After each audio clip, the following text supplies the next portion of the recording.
Unvaccinated students at the school district of La Crosse who come in contact with a COVID-positive classmate will soon be able to avoid the quarantine period. News 8 Now's Emily Haugen has details on the new Test and Stay program.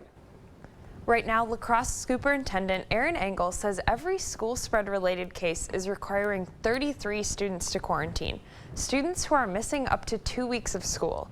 The school district of La Crosse has a solution to keep those kids in class.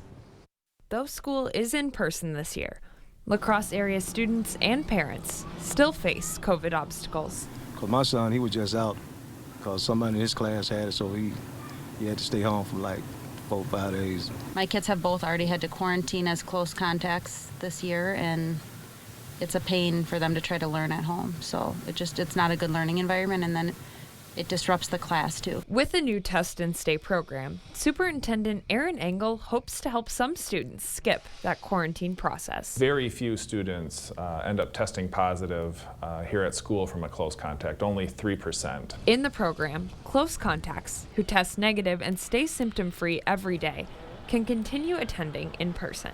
Engel says that an in-person environment is necessary for most, especially young kids. We just want to alleviate as many burdens and barriers as possible to keep kids learning in person. This Test and Stay initiative is entirely optional, and some still plan to choose quarantine over testing. I would school her at home. I wouldn't let her. If they had a simple test where they swabbed your cheek or something, that would be one thing. Even so, Engel hopes that this keeps students healthy and learning. We want to educate kids as best we can and keep everyone safe.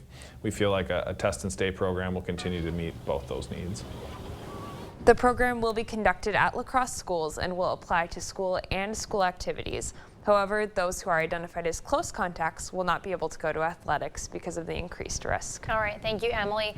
Written parent permission is required for students to be tested at school. Parents can opt in through Skyward. Parents, again, can also opt out of this program. If so, though, their child will have to quarantine for up to 14 days.